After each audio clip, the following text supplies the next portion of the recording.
When it comes to the forefront of action combat in gacha games, the game that probably springs to mind is none other than Wuthering Waves. At least to me it does. But why does it? That's what I find myself asking. Off the top of my head, I can quickly list the flashy visuals, vibrant character design, and bright flashing attacks, but those are superficial reasons. I want to dig deeper. So in today's video, that's what we're doing, taking a deeper dive into what makes Wuthering Waves so special. And if you enjoy these types of discussions and are new to the channel, hit that subscribe button so I know to do more in the future. Now, as an avid enjoyer of Wuthering Waves, this video will have both praise and criticism, so fair warning there. There's a way to describe action games and how they play, which, saying that now, feels really obvious to say, but the main way is whether they are proactive or reactive games.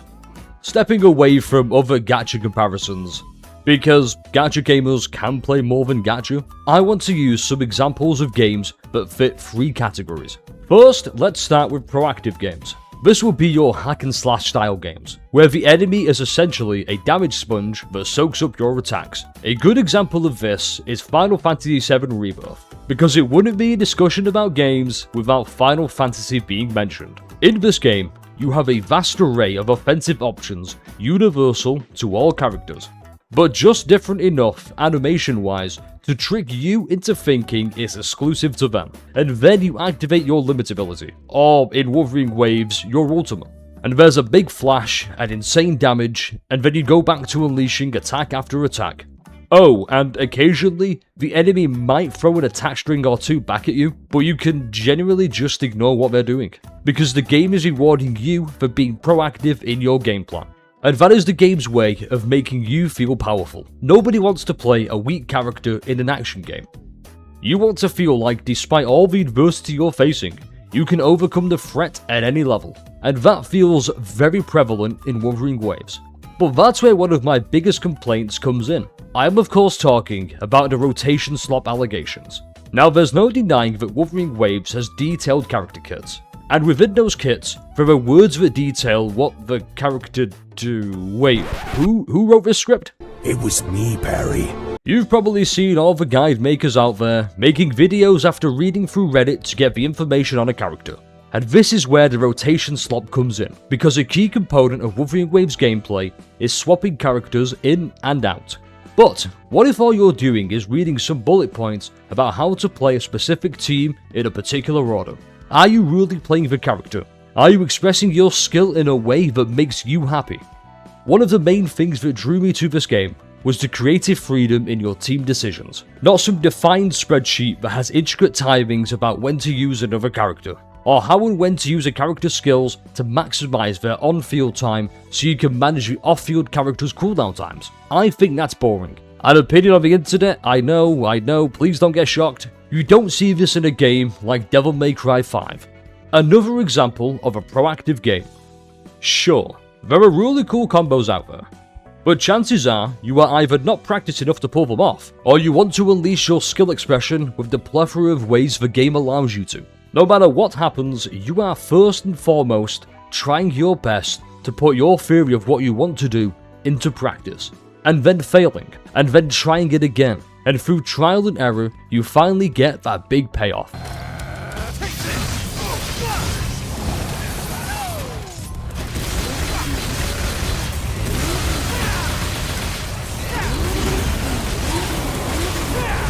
That's what makes Wuthering Waves more of a rotation slop to me.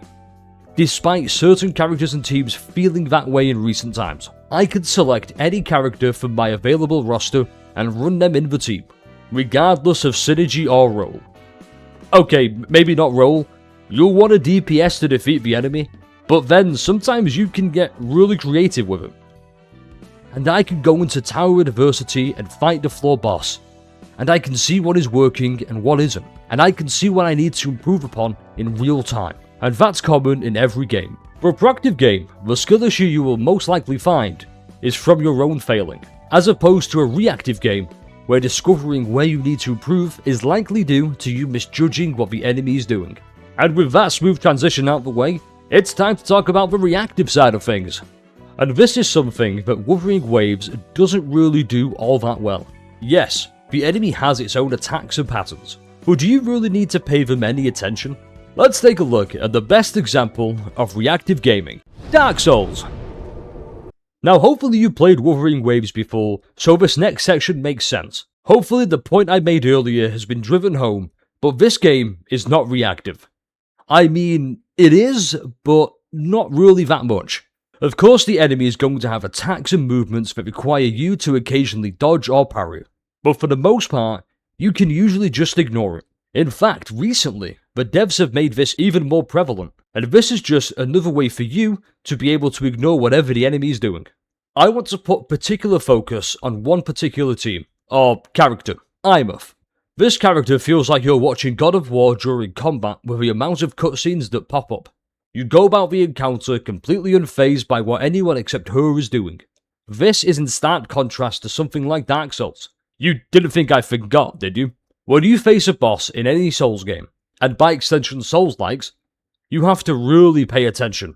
And before anyone points this out, there are ways to circumvent this, but they're very few and far. This being the big bonk runs, or if you prefer, these are the guts playthroughs of Elden Ring. But more often than not, you have to react to the unreactable. Seriously, have you seen Promised Consort, Radahn?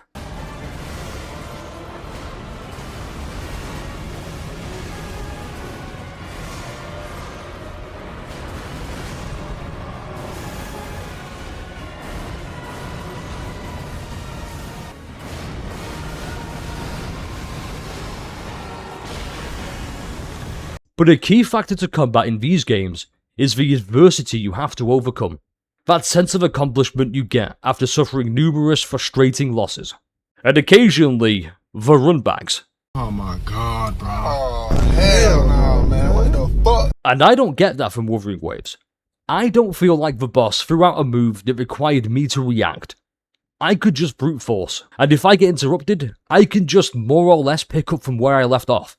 But I'd be doing a disservice if I didn't mention the third type of game, the games that do both. I use this example now because not only is it perfect, but because I recently got round to finally playing Metal Gear Rising: Revengeance. Let's dance. This game perfectly balances the two aspects, actions per minute and reaction. You can pull off the combos the game has to offer, and it looks and feels really good when you do. You will oftentimes be forced to parry, and the game makes sure you will by giving you limited defensive options. There's no dodge roll with generous iframes, there's a glowing red indicator that signals the parry, and it's up to you to react to it mid-combo. So why have I gone on this big ramble? To let you know that it's perfectly fine that games are different. I don't believe Wuthering Waves would be as good as it is if it was reactionary. You'd lose a big selling point of the characters in my opinion, that being the beautifully crafted animations.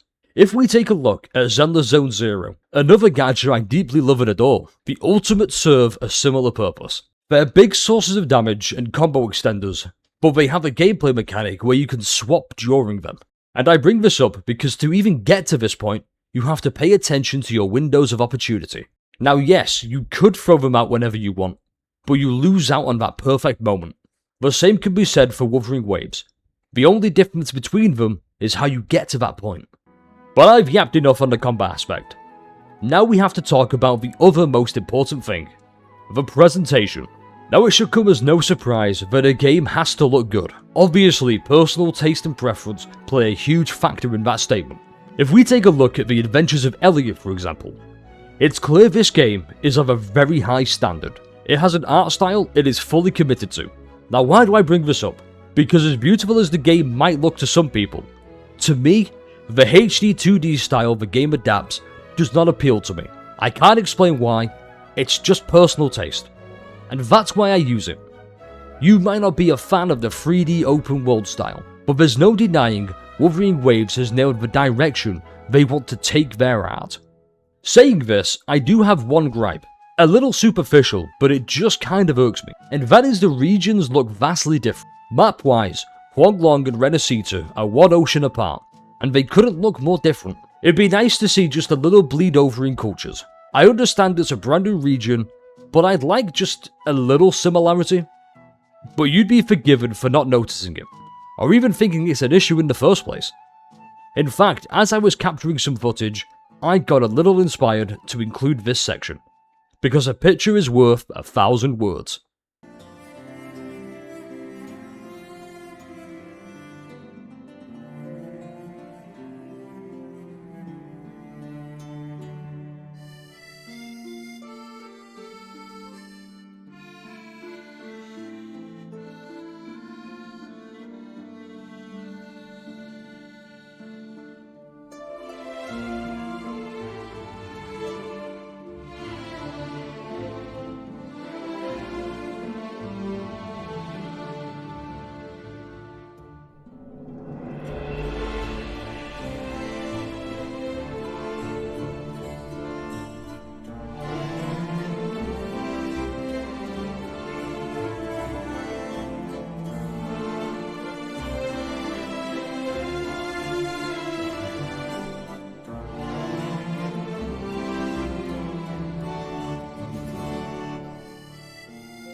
Now I really want to talk about the story, but there's just so many spoilers to play around, and I really don't want to spoil the story. Wuthering Waves does have the classic gacha story problems. The introductory quests for regions are long for sure, but that's just to get you familiar with a new region. For example, I'm a massive fan of the 2.0 questline, because they handled a lot just right. It isn't free from its criticisms, but I like to believe they struck a perfect balance here. Okay, yeah, you also have insane aura farming and hype moments like expected, but they feel earned for the most part. And that's honestly all I think I can say without bordering into story spoilers. But if you played the game before, you know exactly what I'm talking about, I hope. Otherwise, I'm gonna look really goofy here. I'll be honest, I thought I had more to say about Wuthering Waves, and this makes me think back to the question I posed at the start. What makes Wuthering Waves so special? And I think the answer is very simple in retrospect. There isn't one definitive answer. I've given you my reasons, and maybe you agree, maybe you disagree. Your reasons are your own, and you don't need to justify them to me or anyone else. I know you probably watched this being a fan, being a hater, or maybe you've just now taken an interest in Wuthering Waves. Whatever your reason for clicking this video, I hope it found the mark, and made you hit that subscribe button. Listen, I hate outros. I like yapping, I like being passionate about the things I enjoy, and I like sharing that with you. And that's why we are at the climax of this video. I know it's selfish of me to want this video to do well, because I make these videos for the love of this game. So with that out of the way with, I guess it's time for the usual blah blah blah classic YouTuber spiel. If you enjoyed this video, don't forget to like, comment, subscribe, and stay tuned for more videos in the future. Now seriously, let me know how you feel about Wuthering Waves. Please let me know if you feel I've missed something that should be mentioned. Wuthering Waves has a lot of great things to cover, and I can only cover so much, because there truly is something special about this game. Take care, avoid tribalism, and, like always, stay refreshing.